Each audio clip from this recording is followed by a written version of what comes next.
Good afternoon, everyone. I'm Robert with AWS, and today I'm going to take us back to basics, building websites on AWS. These days, I think there are at least hundreds of websites out there, so I think this is going to be kind of important as we enter into 2020. Let me introduce myself. I'm a principal technical evangelist at AWS. Prior to joining AWS, I was a software engineer at Facebook. I worked on GraphQL.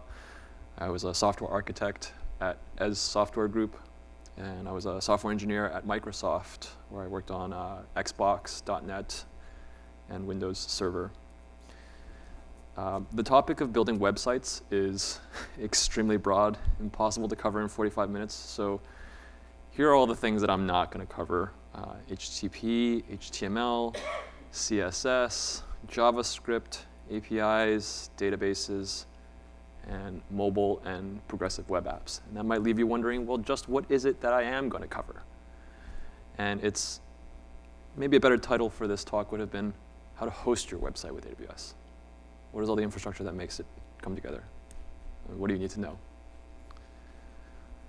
So to start, what is the hardest part about building a website? And interaction, please. Very much appreciated with an audience of this size. So what is the hardest part? Yeah, you, sir. It's how to host the front end. Okay, how to host the front end. Yeah, okay. Anybody else? How to connect the front end to the back end. Connecting the front end to the back end. Okay. What's that? Starting. Okay, I like that, because I think that's getting kind of close to my answer. For me, it's choosing a domain. I was trying to get a domain for this demo, and I was kind of frustrated because I couldn't get legit.business, so it took my frustration out on Twitter. And my colleague Ian, he was very helpful. He's like, "Oh, how about dodgy.business?" Good suggestion, Ian. Unfortunately, dodgy.business is taken. But you know that trick when you flip just one letter of a word and you see if that works? I was like, okay, how about doggy.business? So I smashed the buy button, and I am now the proud owner of doggy.business. You can verify that with the ICANN records. So some credit to Ian. Okay, so now that we have our domain, and of course we have our business ID and all that stuff, right? It's easy stuff out of the way. What is the V1? So quick show of hands, how many people here have used GitHub? Okay, that is almost everybody. And the reason I ask is because I always like to start with the simplest possible thing. Why won't the simplest possible thing work? And because you've all used GitHub, that's the solution I'm going to focus on. The other two easy solutions I want to call out, if you want to explore them, I would consider just as easy as GitHub Pages, are now.sh and Gatsby.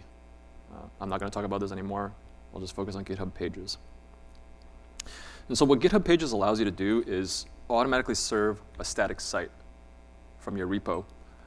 And I want to show you this thing in action real quick. So can everybody see that? Okay, so this is just the github.com/new, create a new repository. I'm going to leave it public, create repo. And of course, it's telling me it's empty. I'm just going to clone this thing locally. Yeah, that's fine. Okay, and I'm just going to build a very, very simple web page in here.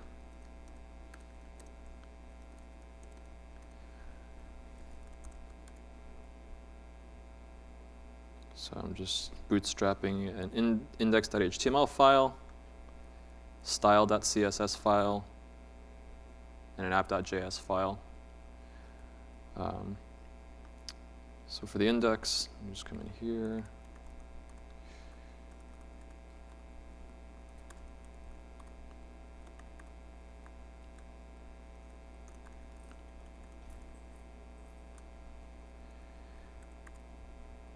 And in the head, this is where I'm going to load the script. think I can.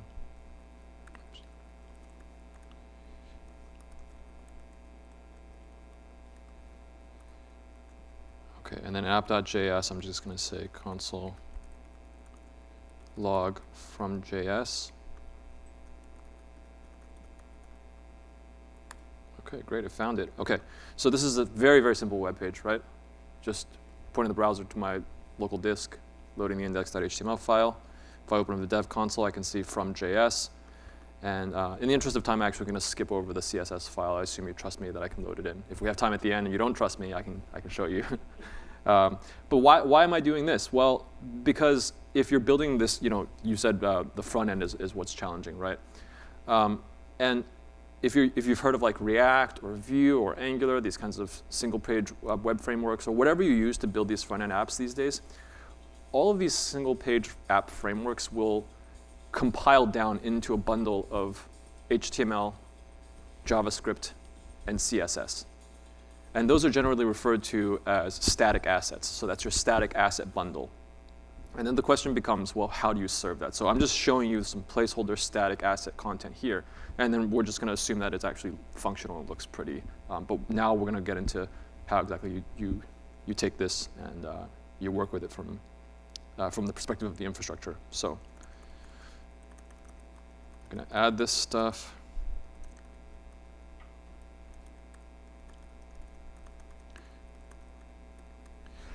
I'll push this to my new repo. And then I come back in here and I refresh my repo. I can see I have all this stuff, right? Let me blow it up a little bit. Can everybody see that okay? Okay, if there's other slides that I need to zoom in, please raise your hand. So to enable GitHub Pages, I just need to come into my repo and click on this settings button. And then I'm going to scroll down toward the bottom. And this section called GitHub Pages. And I just need to come in here to source. And I just say I want to turn my master branch into a static site. And then it says your site is ready to be published. And it takes a little bit. It takes like a couple minutes generally in my experience. But you see what it's done here is it's giving me this URL. And what's telling me is that the master branch of this repo is now going to be statically hosted at this URL. This is just my GitHub username.github.io/the repo name. Right? Is this familiar with everyone so far? So if I, while we're waiting for that to propagate, you might point out, okay, this is not actually the domain that I got earlier, right? If I now own doggy.business, can I point a custom domain to it? Yes, I can. In fact, there's a field down here that tells me I can. So you can even point a custom domain to this. So this is our V1. We have a custom domain. We have HTTPS, pointed to static assets, stored in the repo. And anytime I push to this repo, this website is going to update within a matter of seconds to minutes, depending on what GitHub, how GitHub has configured its deployment process. Just want to wait for this page to load so I can show you that this is actually. All right, come on, GitHub. Okay, I'm going to keep going with the slides in the interest of time. All right, well, let's assume that static site had shown up on GitHub Pages. Why is this just a V1? Why is this not a permanent solution? And the reason is because this is a screenshot of the GitHub Pages terms of service. I'm going to read this verbatim. GitHub Pages is not intended for or allowed to be used as a free web hosting service to run your online business, e-commerce site, or any other website that is primarily directed at either facilitating commercial transactions or providing commercial software as a service. In other words, if you want to make money, right? So if we're building a startup and we want to use doggy.business as the domain, we can't really do this. This GitHub Pages is not designed for it. There are a couple of other reasons why you don't want to use GitHub Pages per se. There are arbitrary bandwidth caps on the data transfer that is allowed between your clients and the static site. And I say arbitrary, I don't mean low. The bandwidth caps are actually quite generous, but they're arbitrary in the sense that GitHub can change them whenever and however it pleases. You also have no control over the CDN. As we saw, what was going on there was a combination of DNS propagation delay and CDN. So you don't really have tight control over that.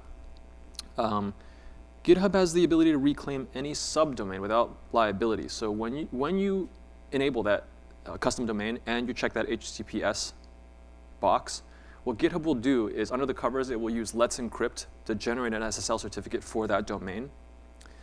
And then from then on, if you want to route a subdomain to something else, you have to have access to that SSL certificate, right? Because let's say you host a stateful service on an EC2 instance.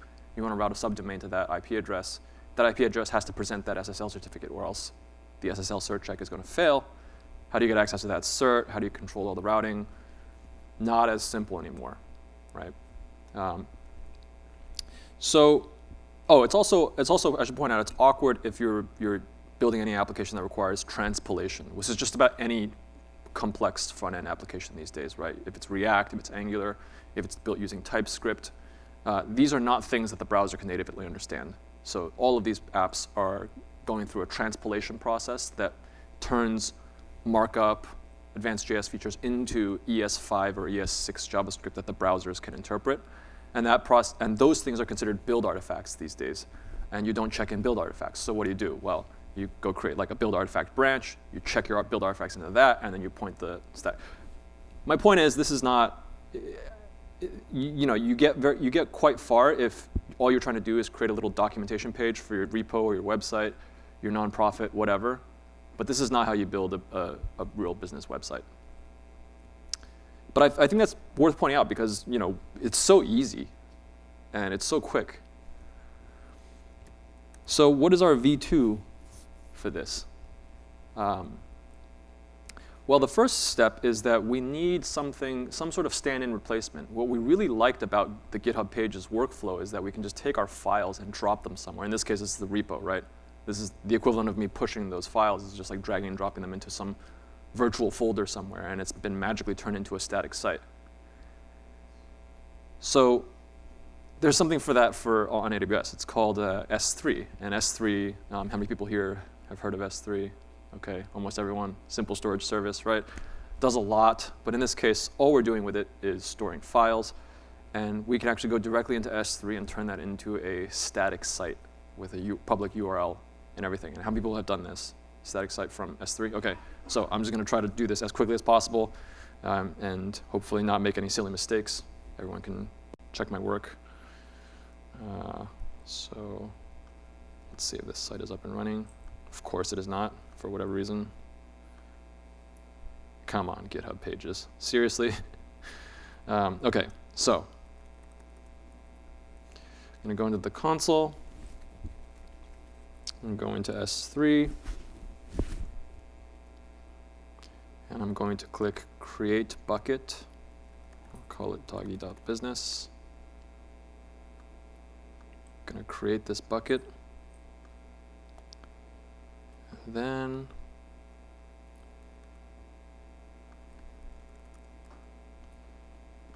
and grab all my files.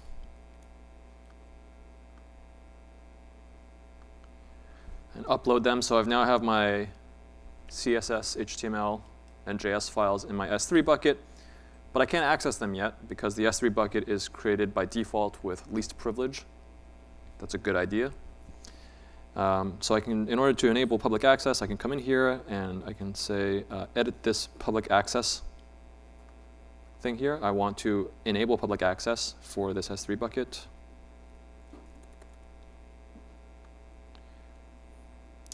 And then I actually have to specify the bucket IAM policy, and to save myself some time, I'm going to use the policy here.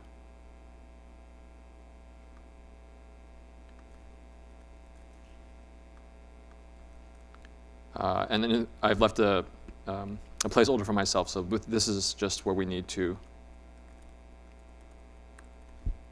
put the name of the S3 bucket. And for was anybody here for the previous session, the IAM Guru session? Okay, so hopefully everyone's this isn't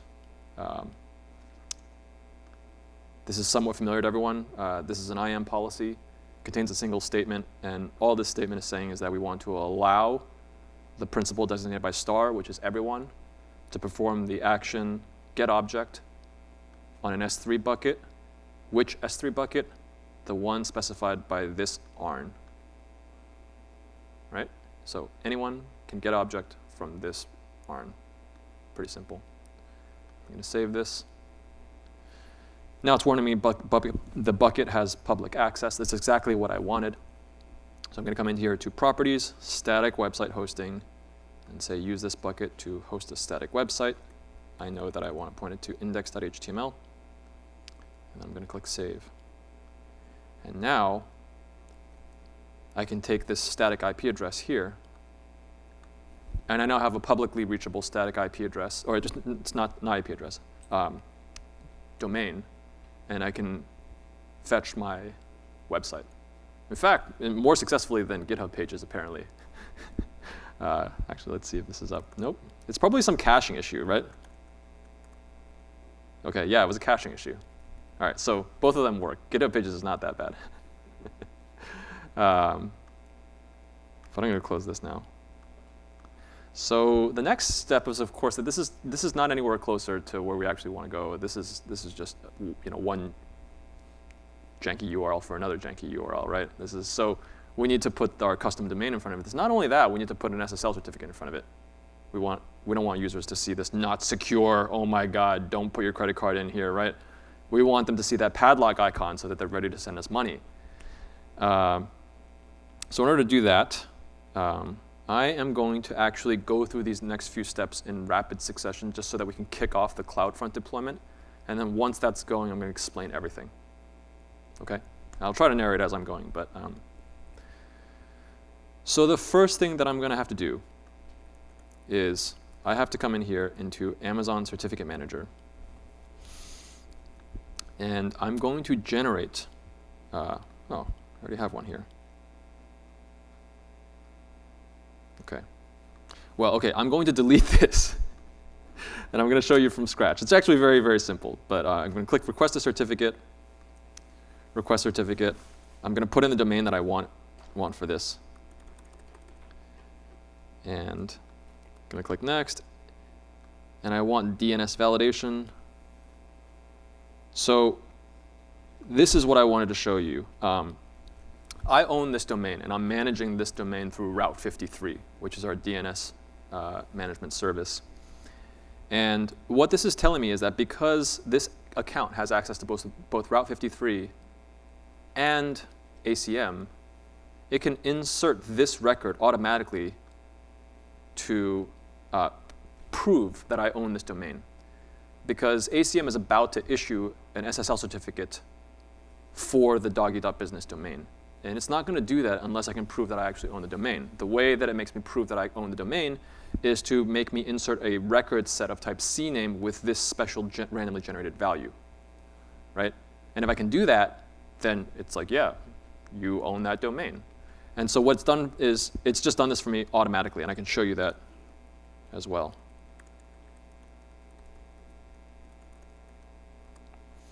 So if I go into Route 53, and I click in here into hosted zones, and I look at the doggy business hosted zone, you can see that there's this record here that I didn't put in here. This is the CNAME record with the underscore 229BD, whatever. This value was put in here because I clicked this button, Create Record Set in Route 53. And this is one example of AWS kind of linking together these services and doing things in an automated way that prevents common mistakes, right? Because like, what if you copied and pasted this thing? You missed the dot at the end of it, and then it's not the right value. You don't know why. You waste half a day debugging. Nobody's done that, right? So if we refresh this, this usually doesn't take very long. Yeah, so my certificate is ready to go. Now, what I need to do is to create a Cloudfront deployment.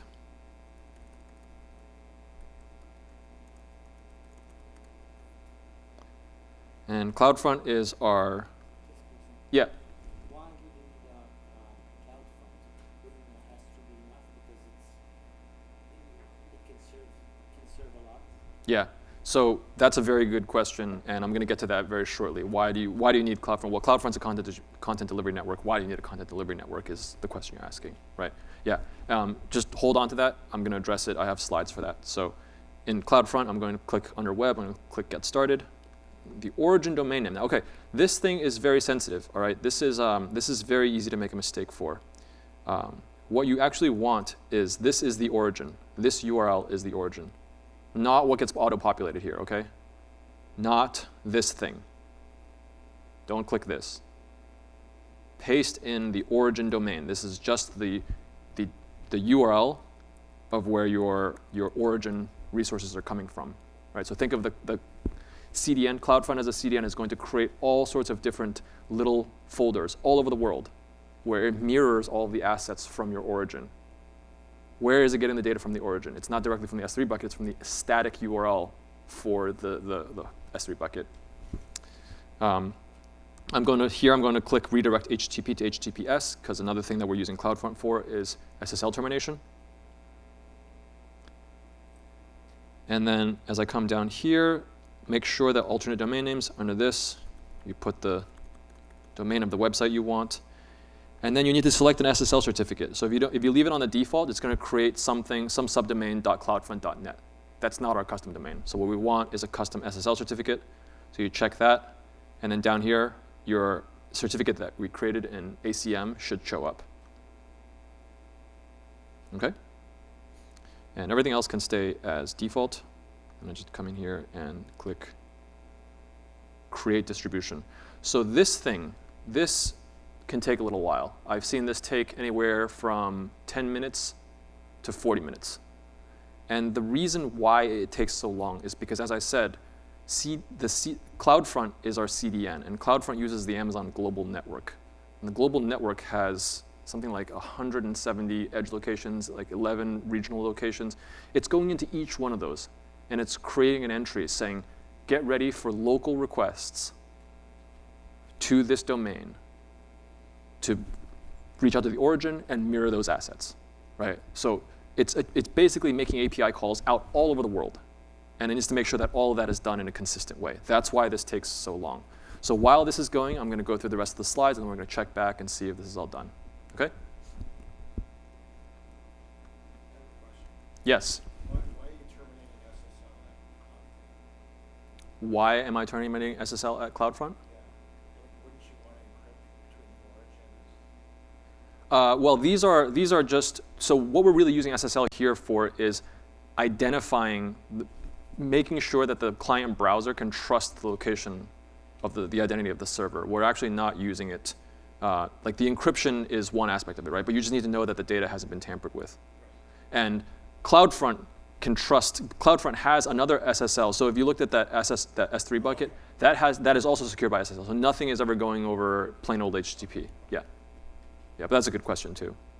OK, slide's still up. Cool. So we saw the S3 bucket policy. Hopefully nothing magical or surprising there. And what we're really doing now is I went through all the steps of building the V3, which is we're adding a CDN in front of the static S3 bucket, creating the, issuing the SSL certificate, et cetera. So this is all the stuff that CloudFront is deploying right now. So let's talk about all those things. Let's talk about DNS. Let's talk about CDNs. Let's talk about TLS. Because these are the things that I think, as infrastructure engineers, we need to really understand thoroughly. Because if anything goes wrong, you can't just say, oh, well, I used AWS. AWS did this for me. That's not an excuse, right? We have to understand how the underlying technology works, independent of the cloud provider. So first up, DNS. And I'm only going to be able to go over DNS at a very cursory level. So if you're looking for something really deep, I'm not going to be able to deliver that. But and as we go through these elements, I'll show a diagram at the very end for how it all fits together. But this is my poorly drawn picture of what your network looks like, maybe in your house. You've got your laptop. It's connected to a Wi-Fi router. And then that Wi-Fi router, after it goes to some cable modem, it's coax cable, and then that coax cable runs to your ISP. And your ISP is running something called a DNS resolver. Okay, so those are the 3 building blocks that we're working with. When you open a web browser on your laptop and you enter in www.example.com and you hit enter, what happens? And this is a very popular interview question. I'm sure some of you have asked this interview question or have been asked this interview question, right? You put in a URL into a browser, you hit enter, what happens? Well, I'm about to give you the answer to this interview question. The first thing that happens is that, I should first point out that DNS is a system that relies heavily on caching at multiple different layers. So the browser has a cache, the client laptop has a cache, the router has a cache, the ISP has a cache. So everything I'm about to show you assumes that we have nothing cached. Nothing has been cached, right? So the first thing the browser is going to do is going to ask the laptop and say, do you know where www.example.com dot is? It adds an invisible dot at the end. That's very important, as we'll see shortly. And so it issues an A record query. A stands for address, and it says, what is the IP address for www.example.com? Why it needs to do this is because machines don't communicate with each other by text-based names. It doesn't know what www.example.com is. It needs to resolve that to an IP address. Just like if you have a friend named Joe, you can't just say, call Joe on your phone, you need the phone number. Exact same concept, right? So it needs the IP address, and it says, what is the IP address for www.example.com dot? It asks that of the DNS resolver. And the DNS resolver is now going to perform recursive queries on your behalf. What that means, that's DNS jargon, but what that means is that's all you have to know about DNS. That's all the client has to know. The rest of DNS is hidden away from you as an implementation detail that the DNS resolver will deal with on your behalf. So the first thing that the DNS resolver will do is it will talk to a set of root servers. These are the top-level servers for DNS. These root servers are run by organizations like the ISC and NASA. And the DNS resolver asks the root server, hey, what is the address, the IP address for www.example.com? And the root server says, I don't know. I don't know, but I can tell you, I can give you the IP address of the servers that have the records for the .com top-level domain. And so it redirects the DNS resolver to the .com top-level domain name servers. And these servers are owned and operated by VeriSign. VeriSign owns and operates the .com top-level domain. Consequently, VeriSign is a US company. Why I mention who owns what and runs these organizations is because some people like to believe that the internet is this distributed global resource that belongs to everyone. Not true. VeriSign falls under US jurisdiction. If you run a .com domain and you do something shady and VeriSign wants to shut you down, it can, and it can do so on behalf of the US government. Okay, so you ask the VeriSign name servers, what is the address for www.example.com? And it will also say, I don't know. But it will redirect you to the authoritative name servers for example.com. And that is run by Route 53.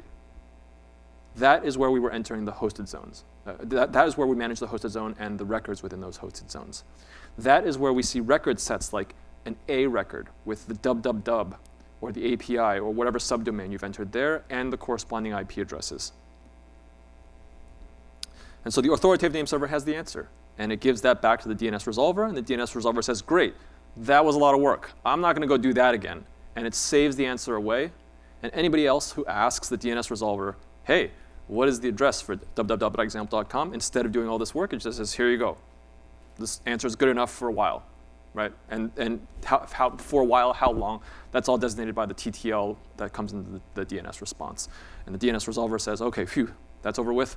Give it back to the router caches it, router gives it back to the client caches it, client gives it back to the browser caches it, and now the browser has an IP address with which to go and issue HTTP requests. Okay, that's, I feel like the Micro Machines guy. Does that all make sense? Any questions? All right, let's keep going. So, HTTPS, SSL, TLS. Many of us know this as the padlock icon so that we feel safe buying stuff. But what is it and how does it work? OK, first, some terminology. HTTPS, terrible acronym. It just stands for HTTP secure. It just doesn't make any sense. But all HTTPS refers to is a TCP session that's been secured with TLS. Okay, what is TLS? TLS stands for Transport Level Security, and it is the successor to SSL. These days, almost everything uses TLS 1.2.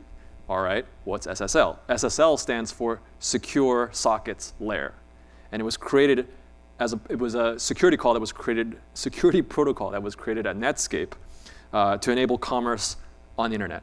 And the reason why they changed the name from SSL to TLS is because SSL was so critical to conducting business on the web that they changed the name to avoid any implication that Netscape has kind of undue or disproportionate influence over like all e-commerce transactions. Okay, so why HTTPS? Well, there are two types of benefits to using HTTPS, functional and non-functional.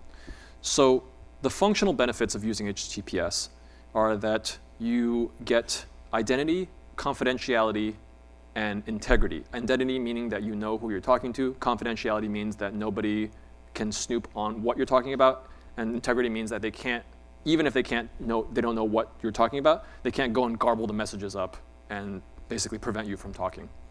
And the non-functional requirements are actually significant. If you don't, again, users who don't understand any of this stuff, which is most people, all they see is the padlock icon. And I've been joking about that up until now, but it's no joke, right? If your customer doesn't see that, if they see this not secure thing, that has a dramatic impact on whether or not they're willing to pull out their credit card. Even if all of these other these functional requirements don't sway your decision, the user and their willingness to pay you will. And lastly, it also affects SEO. So none of this matters if your site can't be discovered. And Google prioritizes indexing pages that are secured with SSL. So functional and non-functional benefits to using SSL. It's 2019. We should be using SSL everywhere. Okay, let's take a quick tour through how exactly SSL works. So when your browser has that IP address and it uses that IP address, using TCP IP, it finally finds the web server. What's going on? Well, once it finds the web server, the first thing it does is it sends a special message called the client hello. And the client hello includes a couple of pieces of information. It includes the timestamp on the server, the timestamp on the client, a random number that the client generated, and the set of cipher suites that the client understands and supports. Okay? And the server gets this, and the server says, okay, well, I'm going to choose one of the cipher suites that you said you understand, and I'm also going to send my timestamp and a random number and the SSL certificate, the same one that we generated in ACM. It's also called an X509 certificate. It's going to send the certificate down in the server hello. The client will then authenticate the identity of the server. And how it does this is it basically cracks open the X509 certificate. And if you ever click into the certificate for one of these websites, you can see that there's a certificate chain. And the certificate chain is how the client decides whether or not it can trust this particular certificate, in addition to other things like validity period, expiration date, hash, all these things, right? But the main thing it relies on is the certificate chain, because on all machines, there is a root certificate authority store, and those often come with a bunch of pre-installed certificates so that the machine knows what it can trust. And every single trusted certificate terminates in a trusted certificate authority. Otherwise, the browser won't trust it. So if all of those things check out, then the client decides, yeah, the server is trustworthy. I think the server is who he says he is, and we can continue in the exchange. So at that point, it's going to send the server something called a pre-master key. Now at this point, if you've been keeping track, the client has the client random string, the server random string, and the pre-master key. And the server also has the client random string, the server random string, and the pre-master key. And using some cryptographic, mathematical, whatever, it generates a session key. Both of them use the same equation, and they generate a session key. They generate the exact same session key because this is a deterministic equation. It takes the same 3 inputs, it generates the exact same output. And from then on, session communication is encrypted using the session key and using symmetric key cryptography. In other words, the same key is used to encrypt as decrypt. Why not asymmetric encryption for the session communication? Because symmetric encryption is a lot more efficient. It's a lot more computationally efficient. Okay? So there's no chance for a manual method before step, or up to step 5? Oh, yeah, I mean, so there's a lot of things that SSL can't do for you. And there are ways to attack SSL in terms of a man-in-the-middle attack. But I think that's, those are all fairly involved, and I think it's yeah. But yeah, and there's a step in here, by the way, which like the pre-master key is also signed with the public key inside the X509 certificate, so only the server can read it. So if you can try to orchestrate man-in-the-middle attacks, but it's not that easy. Usually, what happens in man-in-the-middle attacks, like if you really wanted to attack this, the easiest way to do this is to basically, if you're on any sort of IT network, sort of like enterprise network, those networks, if you're on like a Windows machine, there's a group policy that'll install enterprise trusted certificates, root certificates. If you can gain access to that root certificate and issue yourself a rogue certificate, that passes the certificate check. So in other words, it's not a man-in-the-middle attack. You just issued a rogue identity that the client automatically trusts. So man-in-the-middle is not the easiest way to attack the system. And I would always, if you want to attack the system, you should do the thing that will, actually succeed in attacking the system.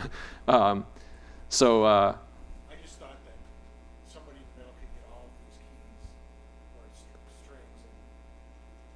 Yeah, it can't do that because the asymmetric step is that the client encrypts the pre-master key with yes, you're right. Everything else can be intercepted, but what you'll have is a man in the middle that basically goes, oh, cool, I have the client random string, I have the server random string, but I have this chunk of encrypted data using the server's public key that I don't have the corresponding private key to. So I can't decrypt that, and I can't get the pre-master key, and therefore I can't generate the session key, and that prevents me from reading any traffic after that. And another thing to know about SSL is like after all of this work is done, this is a lot of work, right? So the server will actually cache away this session, and a lot of times, whenever possible, the client will try to reuse these sessions. This is where like, if you've seen something like the keep alive headers, the servers can kind of use that to say, okay, this is a session I've seen before, let me try to resume that. But of course, it doesn't work if you have a different session key. So anyway, that's clearly a very, very, very high level of SSL and TLS. So Cloudfront, and I think this is your question, sir. What's the point of Cloudfront? Can't we just slam S3? S3 can scale, to any scale that pretty much that we need. And the answer is yes, it does. I mean, S3 is almost impossible to take down S3 with just raw throughput and traffic, right? So the reason you want to use it is there are several, but here's a map of CloudFront, or actually I should say it more correctly, this is a map of the Amazon Global Network. And as I said, this contains CloudFront. As part of this, contains 180 points of presence. These are physical locations, and these are comprised of 169 edge locations. These are locations that are not associated with one of the regions, and then there are 11 regional edge cache locations. These are spread across 30 countries, 70 cities, and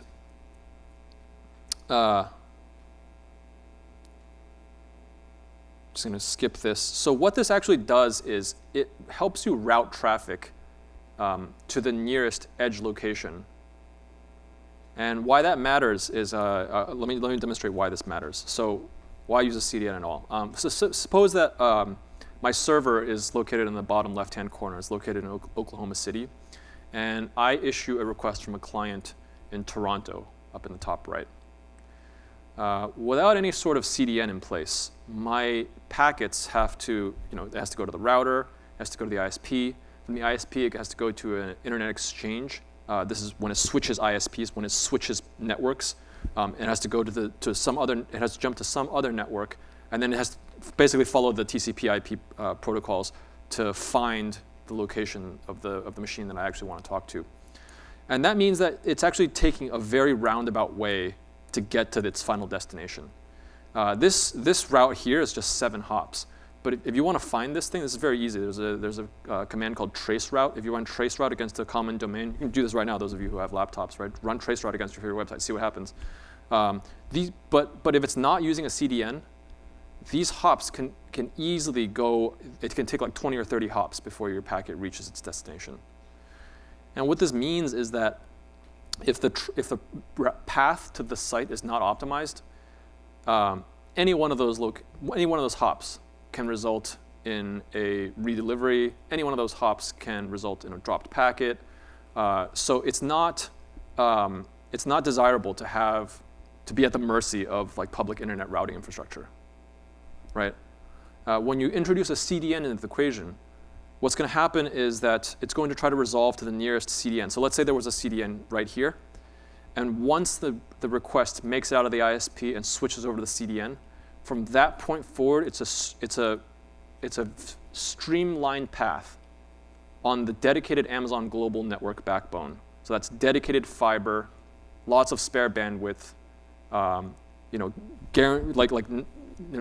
P99. You can look this up. This is all public documentation. But like there's SLAs in terms of how much latency and how much bandwidth and all this stuff. So whereas before your packets are competing with people watching Netflix or playing games or doing whatever, once it gets on the Amazon global backbone, it's the global network backbone.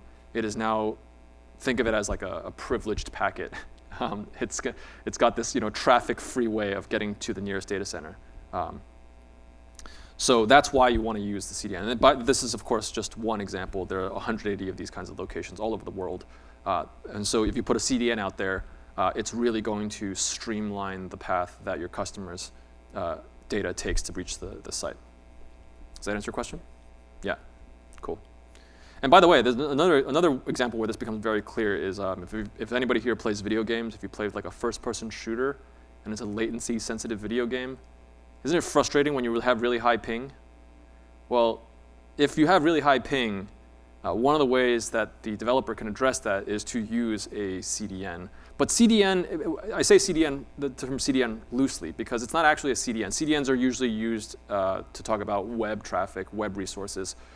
But the same concept applies, right? What you really want to do is streamline the path that the communication between the client and the server takes.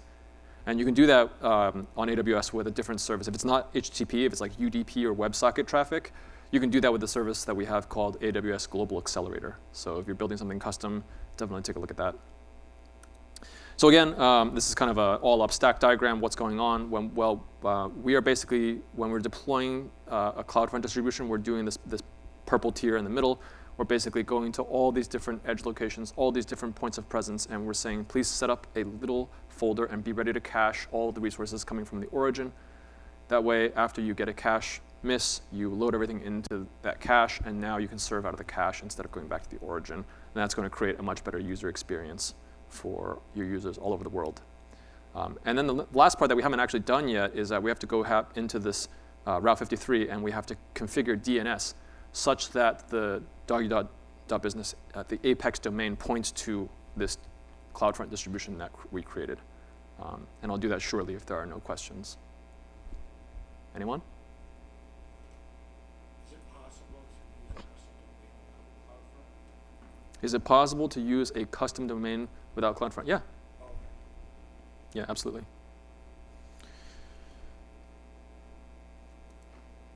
So this is, again, AWS Global Accelerator. So let me go back into the demo. All right, so this is great. Our CloudFront deployment has completed, and it is in the enabled state.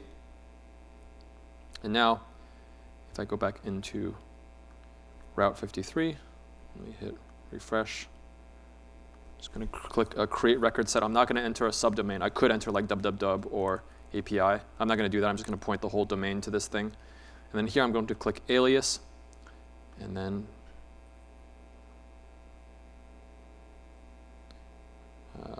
I do not see it in my CloudFront distributions.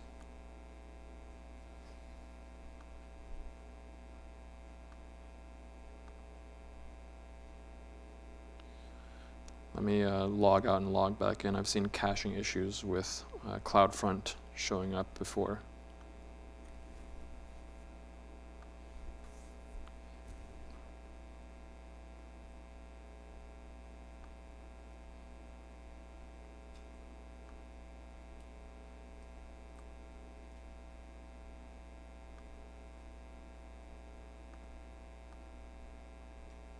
Okay, so there, well, I was right. It showed up after a log out, log in, which is like, I guess the AWS equivalent of like power it, shut it down and reboot it. But now it shows up as a Cloudfront distribution, so I can click this thing. And by the way, this alias thing here is unique. Instead of entering a fixed IP address, what we're really saying is, hey, Route 53, this thing doesn't route to one fixed IP address. It might. I mean, we're basically telling Route 53, we don't care. Route to the nearest edge location as specified by the Cloudfront distribution, whether that's through an anycast IP address or some other mechanism, it doesn't really matter anymore, right? So there we have it.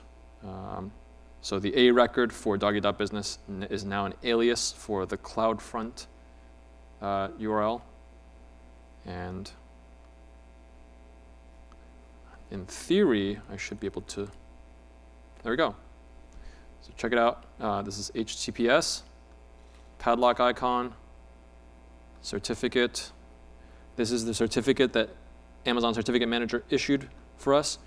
You can, I don't know how to blow this up. I don't think that I can zoom in. So I know it's a little hard to see in the back. But you can see that it says it's issued by Amazon, and it's valid from today into a year and a month from now, and you can see that this is a brand new, fresh certificate.